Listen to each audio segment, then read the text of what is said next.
Qué increíble este día y no esforzado, estamos felices. Todos tenemos problemas, ¿verdad?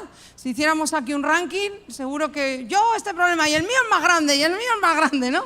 Y a veces no te sientes así hablando, a veces con amigos, tú les cuentas algo malo y tienes siempre amigos que siempre te quieren contar algo peor, ¿no? Como para dejarte ver que tú lo estás pasando mal, pero yo peor que tú. Y así, si lo hiciéramos aquí en esta mañana, seguro que algunos ganarían, ¿verdad? Por goleada. Todos atravesamos problemas, todos atravesamos dificultades, pero ninguna de esas situaciones nos puede robar el gozo de que Jesús ha resucitado.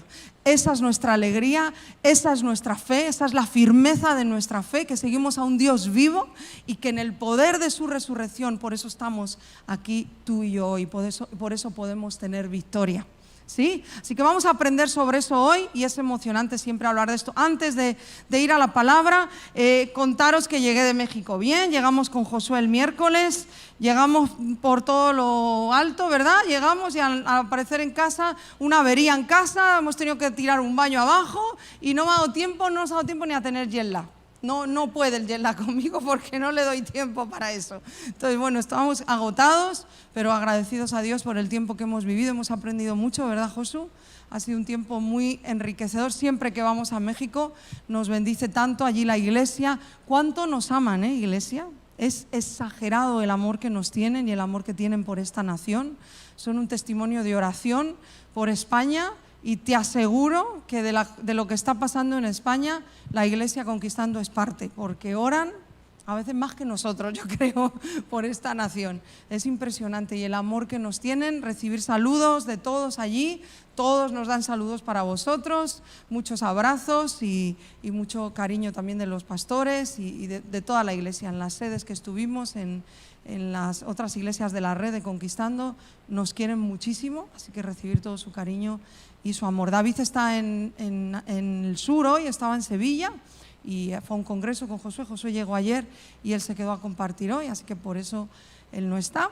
Yo creo que es porque por lo del baño ha dicho que lo tiren mis hijos. No, es broma. Anda que no curró el pobre antes de irse también y llegó reventado, pero bueno, es lo que ha tocado. Y pues así nos ha recibido España, con una avería en un baño y con todo lo divertido que eso conlleva. Pero bueno, Dios nos da fuerzas y aquí estamos. Y vamos a Lucas capítulo 24, desde ahí vamos a arrancar. Lucas capítulo 24, vamos a leer casi el final del Evangelio de Lucas y vamos a leer una historia, una porción donde nos habla de un Jesús ya resucitado. Para este momento Jesús ya había resucitado y estaba todo alborotado en Jerusalén, que si era el Mesías, que si no era, que si Él nos dijo que iba a vivir al tercer día, y había todo un revuelo. Y tenemos esta famosa historia del camino a Emaús, muchos la conocemos, vamos a recordarla y a extraer de ahí algunas cosas que el Espíritu Santo nos quiere recalcar. Desde el versículo 13, capítulo 24, versículo 13, dice así: y he aquí, dos de ellos iban el mismo día a una aldea llamada Emaús. Se cree que eran dos discípulos, pero no del grupo de los 12, sino de los que seguían a Jesús, de los que habían estado tiempo siguiendo a Jesús, creyendo en Jesús, y por eso se les consideraba también de los discípulos. Iban de camino a Emaús, que estaba a 70 estadios de Jerusalén, aproximadamente unas 2 horas caminando. E iban hablando entre sí de todas aquellas cosas que habían acontecido. Sucedió que mientras hablaban y discutían entre sí, o sea, así estaba la cosa acalorada, dice, Jesús mismo se acercó y caminaba con ellos. Esta frase es bien importante. Jesús caminó con ellos, anduvo con ellos. Mas los ojos de ellos estaban velados para que no le conociesen. Otras versiones dicen que Dios mismo veló sus ojos. Y les dijo: ¿qué pláticas, qué conversaciones son estas que tenéis entre vosotros mientras camináis? ¿Y por qué estáis tristes?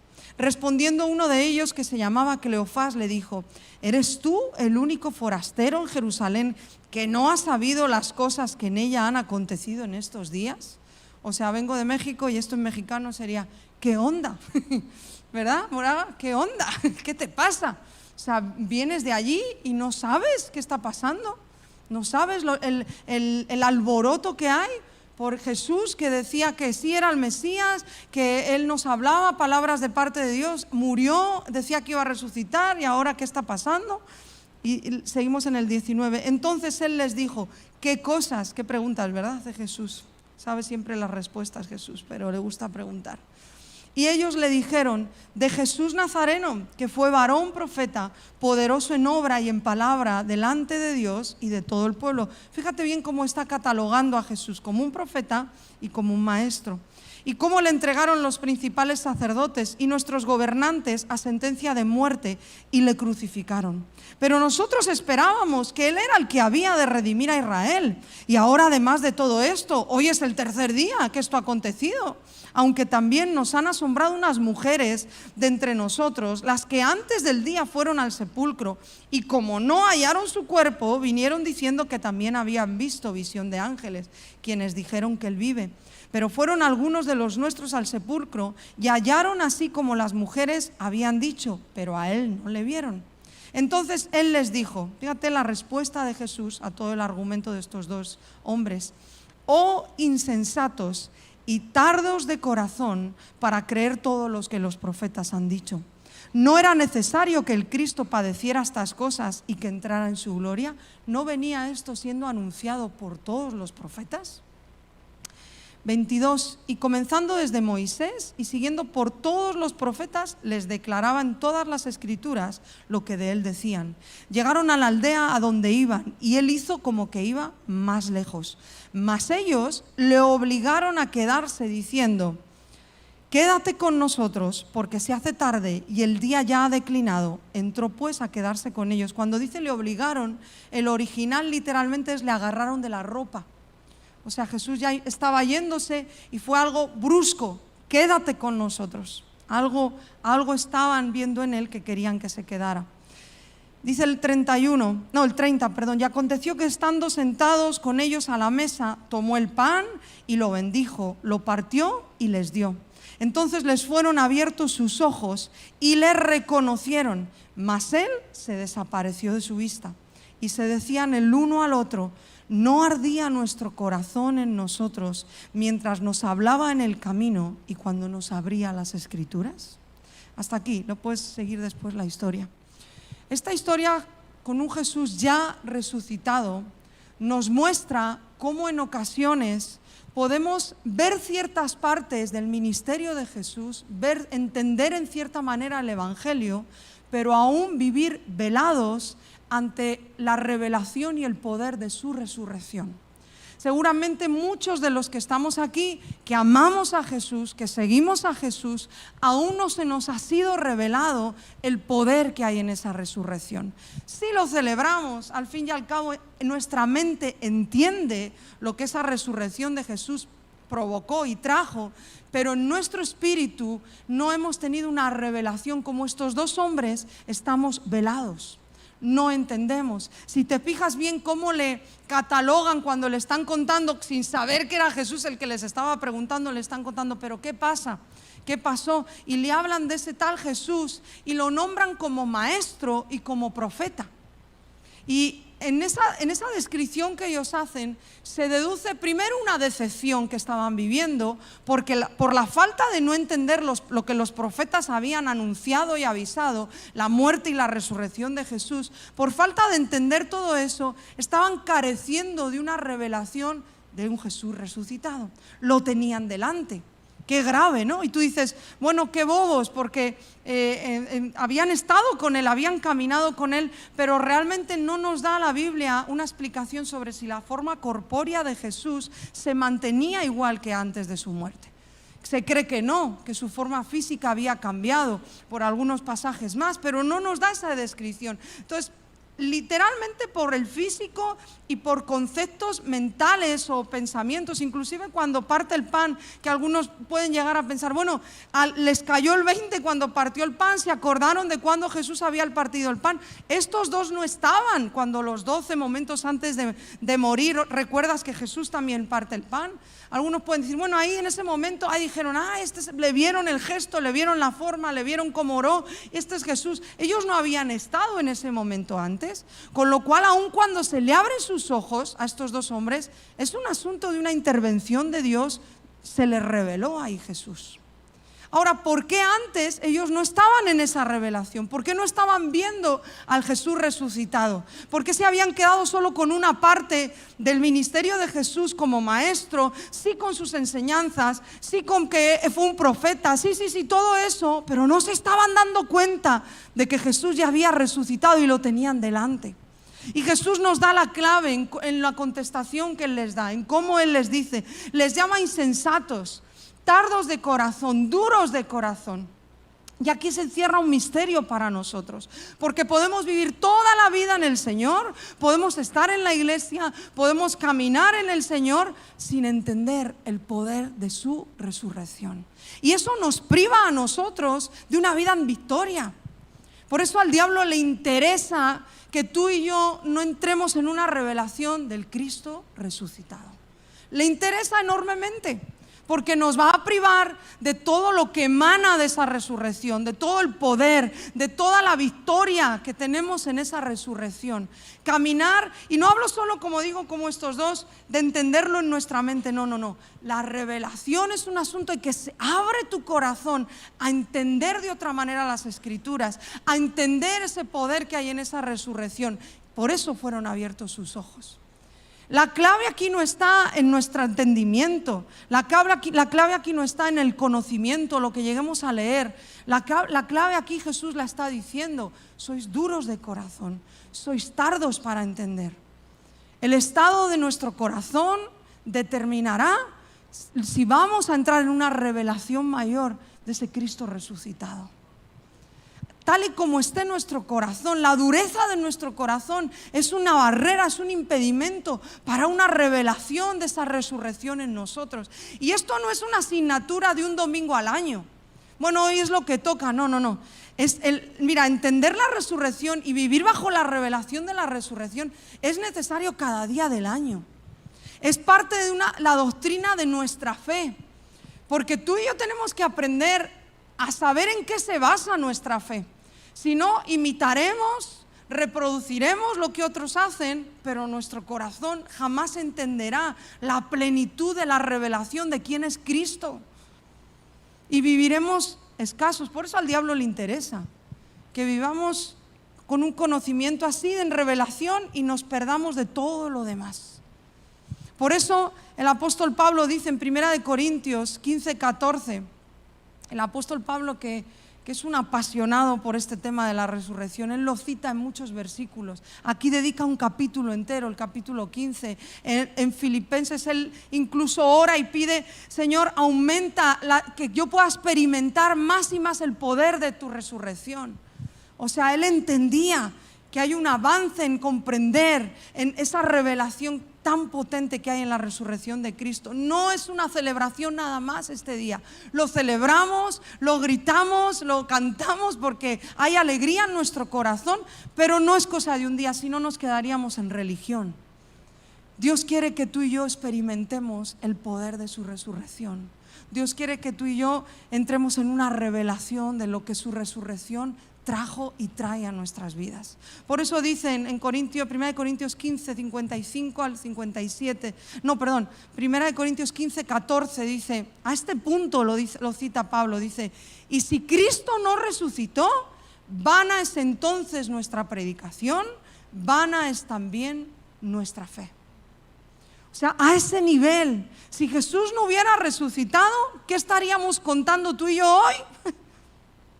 Si Jesús hubiera muerto y se hubiera quedado solo en su muerte, en su entrega, su sacrificio, murió por nuestros pecados, murió cargando toda nuestra maldad, murió pagó el precio que nos correspondía pagar, pero ¿y si se hubiera quedado ahí? ¿De qué fe estaríamos hablando hoy? ¿Qué evangelio estaríamos predicando? Lo está diciendo aquí Pablo: vana sería nuestra predicación. ¿De qué predicaríamos a otros? Vana sería nuestra fe. Por eso un pilar de nuestra fe, las doctrinas son los pilares que sostienen nuestra fe, y tú y yo debemos conocerlas. No entender las doctrinas en las que está parada nuestra fe nos convierte en unos indoctos, en unos inconstantes y en unos frágiles, sin fundamentos. Y uno de los pilares y doctrinas que sostienen tu fe y mi fe es la resurrección de Cristo. Si Él no hubiera resucitado, no solo qué sería de nosotros, porque su muerte y su resurrección nos trae vida. Porque Él vive, nosotros vivimos, después lo vamos a leer. Así de claro. Pero ¿dónde estaría amparada nuestra fe? No tendría fundamentos. Y eso es algo de lo que sí nos debe despertar, algo que estos dos no tenían despierto. Nos debe despertar el anhelo por una revelación sobre esa resurrección. Señor, muestra, no quiero solo cantar que resucitaste, no solo quiero saltar porque resucitaste, quiero entender que resucitaste. Quiero vivir bajo esa resurrección. Quiero tomar el poder que trae esa resurrección. Quiero vivir la victoria que me da esa resurrección, porque su victoria es nuestra victoria. Y esto es algo, sí, yo lo digo aquí, pum, pero en el día a día pensamos que nuestras victorias son porque nos esforzamos y trabajamos y yo me gané la victoria, ¿verdad? No. Eso no es evangelio, eso es humanismo. Su victoria, porque Él tuvo la victoria, porque Él venció a la muerte, porque Él se levantó de entre los muertos, porque Él resucitó, esa es mi victoria. Por eso yo voy a llegar al final del camino en victoria. Por eso yo en mis caídas me puedo levantar y tener victoria. Por eso en mitad de las circunstancias que puedo vivir, extremas, menos extremas, difíciles, fáciles, por eso puedo tener victoria, porque Él ya venció. Por eso esa cruz está vacía. Estos días hemos visto tanto en la televisión o en las calles procesiones con un Cristo crucificado, ¿verdad? Y salen las procesiones, la cruz, un Cristo crucificado. Este mundo necesita saber que esa cruz está vacía, que la tumba está vacía, que Él vive, que Él está sentado a la diestra del Padre y que Él nos dio la victoria. Amén. Quiero hablarte, si te quedas con esto, con esta frase, me valió ya toda la predicación. Esto es lo más importante de lo que vamos a hablar ahora. Quiero hablarte de esto, esta es la frase que he puesto. La resurrección de Jesús soluciona nuestro pasado, nuestro presente y nuestro futuro. ¿Qué más necesitas? No, y aquí tú estás pensando, pues necesito que mi marido haga esto, necesito que la hipoteca se pague, necesito que, ¿verdad? Necesito que casarme, o necesito que mis hijos esto, o que necesito que este problema se acabe. Sí, claro que eso son necesidades, pero la garantía más grande la tenemos en Cristo, en el que nuestro pasado, nuestro presente y nuestro futuro está solucionado porque Él resucitó. Gracias a que Él resucitó, todo está cubierto. Lo que tu pasado te traía, condenación, lo que tu pasado te traía al pecado, que te lleva a la muerte, a la destrucción, está solucionado porque Él resucitó. Lo que hoy necesitas en tu presente, las herramientas que necesitas, el poder que necesitas, la solución a todo lo que estás pasando, todo está en la resurrección de Jesús. Él ya lo hizo. Él ya venció. Y todo lo que vas a necesitar en un futuro, ya sea un futuro cercano aquí en la tierra o un futuro cuando muramos en nuestra eternidad, ya está solucionado en la resurrección de Jesús. Entonces, ¿por qué nos afligimos tanto a veces? Claro, Jesús nos avisó, este mundo va a tener aflicción, no es ninguna sorpresa, Jesús ya nos lo dijo. Pero ¿por qué dejamos que todo eso opaque, apague nuestro gozo de que Jesús ha resucitado y en su resurrección toda nuestra vida está solucionada? Un día todo esto pasará. Lo que hoy es un mundo y es un agua que nos cubre y nos ahoga, un día pasará. A lo mejor pasa en unos meses o a lo mejor pasa el día que te vayas con Jesús, pero un día pasará y ahí nuestro futuro estará solucionado porque Él resucitó.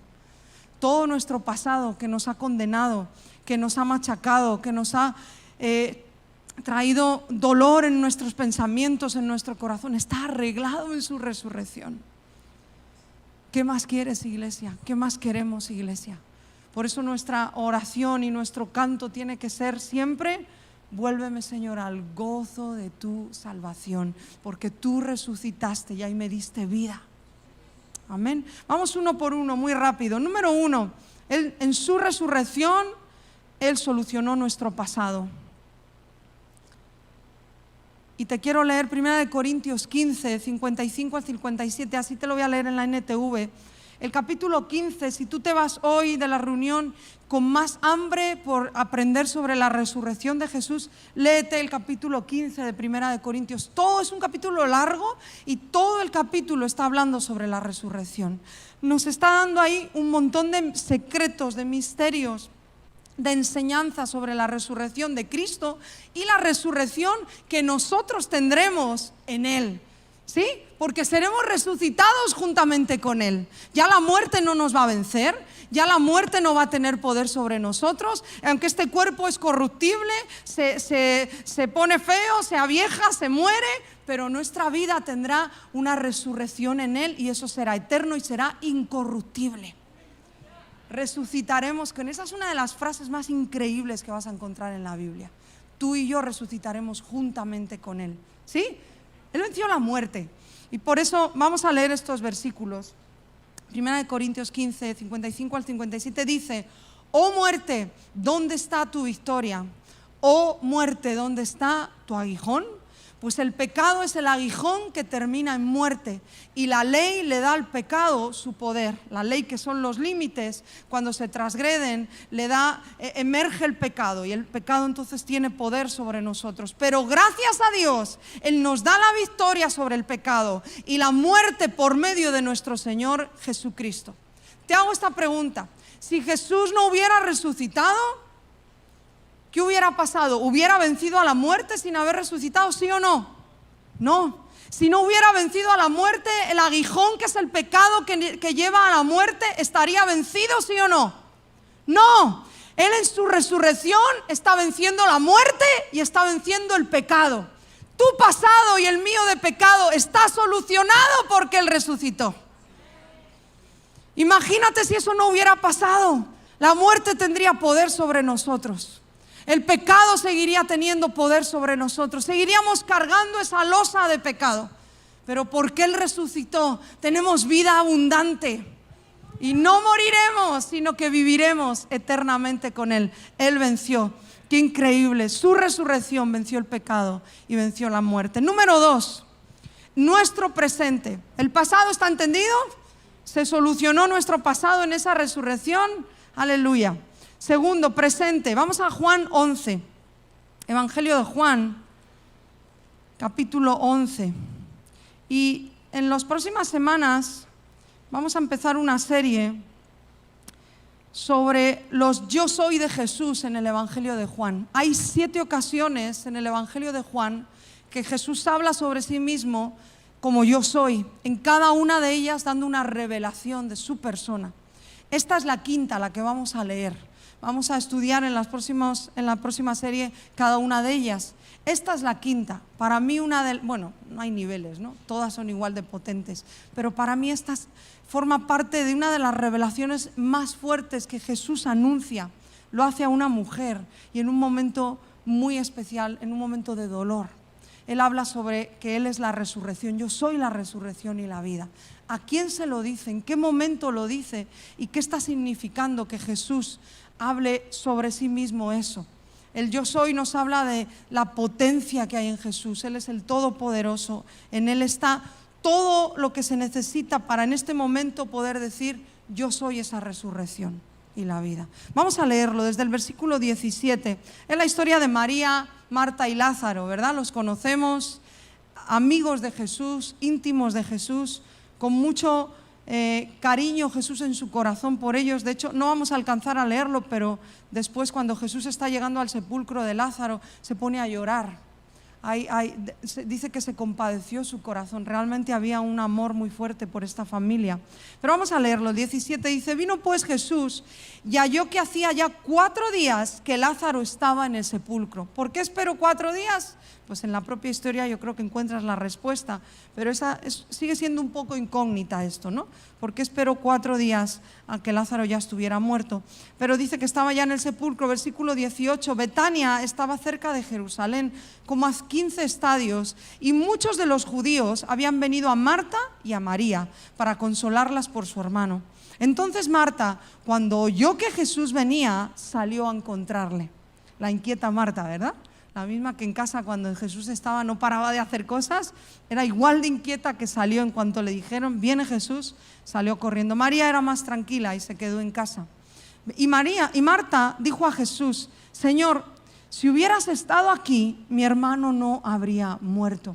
Sí, son palabras un poco quizás de decepción. Yo no lo entiendo, quizás lo interpreto mal, no lo sé, pero no lo entiendo como una falta de respeto a Jesús. También por el versículo que viene después, creo que había confianza entre ellos dos, eran amigos. Y creo que como amiga le estaba diciendo, con el respeto que merece, era el Señor, el Mesías, pero le estaba diciendo, ¿por qué no estuviste? O sea, fíjate, María todavía le faltaba entender una parte de revelación, que pensaba que Jesús tenía poder para sanar, pero no se le pasó por la cabeza que tenía poder para resucitar. Y para Jesús no era más esfuerzo resucitar que sanar, ¿me explico? O sea, para nosotros impresiona más una resurrección, pero para Jesús al fin y al cabo es lo mismo. Él tiene poder, Él es Dios. Pero Marta estaba pensando, mi hermano murió, tú pudiste sanarle, yo sé que tú tienes el poder, pero aquí le viene la revelación a Marta, donde va a entender que no solo Jesús tenía poder para sanar, sino que era la resurrección también. Pero avanzamos al siguiente versículo, dice, y Jesús, mas también sé ahora, el 22, que todo lo que pidas a Dios, Dios te lo dará. O sea, le está diciendo, pero yo sigo creyendo en ti, Jesús. Yo sé que me he quedado plof, porque esperaba que vinieras y mi hermano no muriera, pero yo sé que tú tienes poder, yo sigo creyendo en ti, Señor. 23, y Jesús le dijo, tu hermano resucitará. Marta le dijo, yo sé que resucitará en la resurrección en el día postrero. O sea, la mirada de Marta para la resurrección era para el día de la muerte, ¿verdad? Pero fíjate lo que le dice Jesús. El 25, Jesús le dijo, yo soy la resurrección y la vida. El que cree en mí, aunque esté muerto, vivirá. Y todo aquel que vive y cree en mí, no morirá eternamente. ¿Crees esto, Marta? Le dijo, sí, Señor, yo he creído que tú eres el Cristo, el Hijo de Dios, que ha venido al mundo. Habiendo dicho esto, fue y llamó a María, su hermana, diciéndole en secreto, el Maestro está aquí y te llama. ¿Qué relación tendría Jesús con estas dos hermanas, con Marta y María, que hasta le consideraban maestro? Piensa que para el tiempo judío de esta época, las mujeres no tenían el derecho de ser enseñadas. La educación era exclusiva para varones, mucho menos un rabino, como era considerado Jesús, que pudiera enseñar a dos mujeres. Pero Jesús las consideró sus discípulas. Le llamaron maestro. Eran amigas, eran íntimas. Creo que estaban cerca del corazón de Jesús. ¿No notas el cariño con el que le contesta también Jesús a Marta? Igual que en las otras ocasiones, ¿verdad? Ese famoso Marta, Marta, que a mí me lo dicen tantas veces. Afanada y turbada. ¿Por qué me tuve que llamar Marta? Marta, Marta, afanada. Es un amor del Señor por ellas, por estas dos hermanas. Él las eligió para traerles una de las mayores revelaciones que encontramos en la Escritura, la resurrección de Jesús. Básicamente Jesús le está diciendo a Marta, mira Marta, tu dolor es temporal, mírame a mí, porque yo tengo la solución eterna y para tú ahora. Yo soy la vida, Marta, yo soy la resurrección. No le estaba hablando de que iba a resucitar a Lázaro, que en medio sí, ¿no? Se lo estaba anunciando, tu hermano resucitará, pero le estaba proyectando a algo más alto, a algo mayor. Marta, no te quedes en lo temporal. Yo soy la resurrección y la vida. Yo traigo vida a lo que está muerto. El poder de mi resurrección es lo que no estás entendiendo. Tú estás viendo el aquí, el ahora, y estás viendo, sí, el día que te mueras, que sabes que resucitarás y serás levantada cuando yo regrese. Pero yo te estoy hablando que el poder de mi resurrección es para ahora. Tú lo puedes vivir desde ya. Y fíjate, tan profético que para este momento Jesús todavía ni había muerto ni había resucitado. Pero de manera profética le está anunciando a Marta una de las mayores revelaciones que vamos a encontrar en la Biblia. Él es la resurrección y la vida. En Él podemos vivir su resurrección y su poder ahora, en nuestro presente, como esta segunda parte que estamos hablando. Ya hemos visto el pasado, ¿no? Se queda resuelto en esa resurrección. El presente también, que tú y yo tengamos victorias en las batallas que hoy enfrentamos, que Jesús sabía que íbamos a enfrentar. Como en este momento Marta, una de las batallas más duras de su vida, su hermano acaba de morir. La frustración en su corazón, el no entender ciertas cosas, pero Jesús le está dando esa revelación. Tómala hoy para ti también. Jesús nos dice: yo soy la resurrección para tu presente también, para que hoy puedas vivir victoria tras victoria. Porque yo ya vencí, porque mía es la victoria, dice el Señor. Por tanto, Él nos da la victoria. Por eso el diablo no quiere que sepamos esto, porque quiere que vivamos de derrota en derrota, de lengua afuera en lengua afuera, de no puedo con esto y me viene otra. ¿Cómo es ese dicho? Salgo de Málaga y me meto en Malagón, ¿no? De mala, o sea, el diablo quiere que vivamos así, sin entender la victoria que tenemos en Cristo. Victoria no es ausencia de problemas. Victoria no es que todo te vaya bien. A veces se nos ha enseñado ese engaño, ¿verdad? De que parece declarar victoria y que todo vaya bien, y si te va mal es que no tuviste fe para creer que Dios te da la victoria. No, eso no es Biblia. Eso se lo inventan. Victoria no es ausencia de problemas. Victorias en medio de los problemas. Dios nos da el poder, la fuerza para mantenernos firmes, nos da el discernimiento para ver al enemigo, nos da las estrategias para no salir derrotados. Y aunque a veces salgamos con un poquito de señas de que hemos estado en batalla, pero Él nos levanta de nuevo y nos da la victoria. Por eso su resurrección es para hoy. Es la solución para nuestra vida hoy. Y número 3 y último, su resurrección es para nuestro futuro y nos da el poder para vencer en nuestro futuro, y es la solución. 1 Corintios 15, 20 al 23, dice así en Reina Valera, porque como digo, todo el capítulo 15 habla de esto, pero vamos a destacar estos versículos. Mas ahora Cristo ha resucitado de los muertos, primicias de los que durmieron es hecho, porque por cuanto la muerte entró por un hombre, también por un hombre entró la resurrección de los muertos. Porque así como en Adán todos mueren, también en Cristo todos serán vivificados. Qué palabra tan increíble. Pero cada uno en su debido orden. Cristo las primicias y luego los que son de Cristo en su venida. Tenemos asegurado el futuro. ¿Qué más tranquilidad hay que esto? Sí, pues un seguro que asegure que a mis hijos, a mis nietos, que no les va a faltar de nada. La hipoteca, esos seguros que dicen que cuando falleces se te paga la hipoteca, ¿no? Completo, ¿verdad? Que algunos ya planean la muerte del otro para que así se me quede la hipoteca pagada. Y bueno, ahí cada uno con sus retorcimientos, ¿no?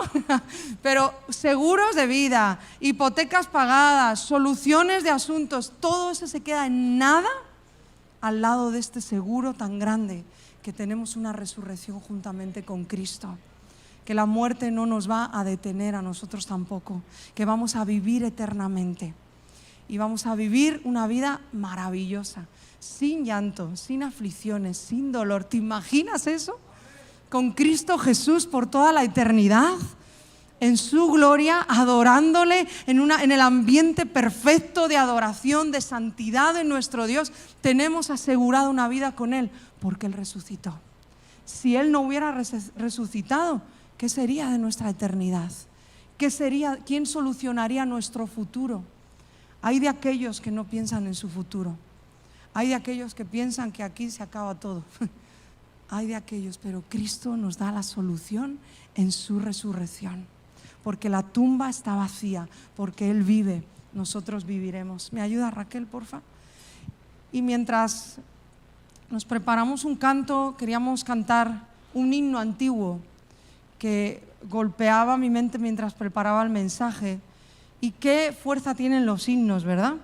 Los himnos que, si estudias la historia de los himnos, casi todos fueron escritos en momentos de persecución o de dolor, y salieron cantos. La palabra de Dios se hizo cantos para aquellos hombres que compusieron esos himnos. Tiene ya muchos años este canto y sí es considerado un himno, y quiero que lo cantemos y pueda hablar a tu corazón esa letra. Pero antes de terminar quiero leerte Juan 14, mientras Raquel se prepara, 18 y 19. Son palabras de Jesús. Y en medio de toda la escritura, las palabras que más nos resaltan son las que están en colorines, ¿verdad? En algunas Biblias en rojo, en la mía es verde. Son las palabras de Jesús en los evangelios. Casi todas las Biblias las resaltan. Y hay tantas palabras de Jesús que alimentan nuestro corazón, y esta es una de ellas. Y quiero que la puedas recordar en el resto del día, la puedas decir a tus hijos después en tu casa, la puedas recordar con tu marido, con tu mujer, la puedas anotar, la puedas recordar en la semana, que sean palabras que en los momentos difíciles regresemos a ellas, porque para eso están las palabras de Jesús, para regresar una y otra vez a ellas. Las palabras de Jesús no son para estudiarlas, leerlas y a otra cosa mariposa, no. Las palabras de Jesús es para regresar una y otra vez, porque son palabras de vida. Son palabras que traen aliento, vida a nuestro corazón, y estas son impresionantes. Dice el versículo 18, todo el capítulo 14 está hablando, y el 13 está hablando Jesús sobre el Espíritu Santo. Está avisándoles que Él se irá, que vendrá el Espíritu Santo, que Él será el Consolador. Está hablando que será el Espíritu, es el Espíritu de verdad. Y está dando así algunas enseñanzas sobre la venida del Espíritu Santo, y encontramos estas maravillosas palabras en medio. Dice, no os dejaré huérfanos. Yo me iré, pero no os dejaré huérfanos. Vendré a vosotros. Todavía un poco y el mundo no me verá más. Me queda un poquito con vosotros, pero ya me voy. Pero vosotros me veréis. Porque yo vivo, vosotros también viviréis. Qué palabras de nuestro Señor. En el día triste, recuerda estas palabras. Porque Él vive, tú y yo vivimos. En el día amargo, recuerda que porque Él vive, tú y yo tenemos vida, y vida abundante. Y cuando tú regresas a esas palabras, ¿sabes lo que ocurre? Vuelve el gozo. En el momento más difícil y recuerdas estas palabras de Jesús, viene el gozo de nuevo. Y en medio del dolor, recuerdas, yo vivo porque Él vive. En su resurrección está resuelta mi vida entera. No necesito nada más. Solamente Jesús, ayúdame a pasar esta temporada difícil. Pero yo sé que en tu resurrección yo lo tengo todo. Porque tú vives, yo vivo.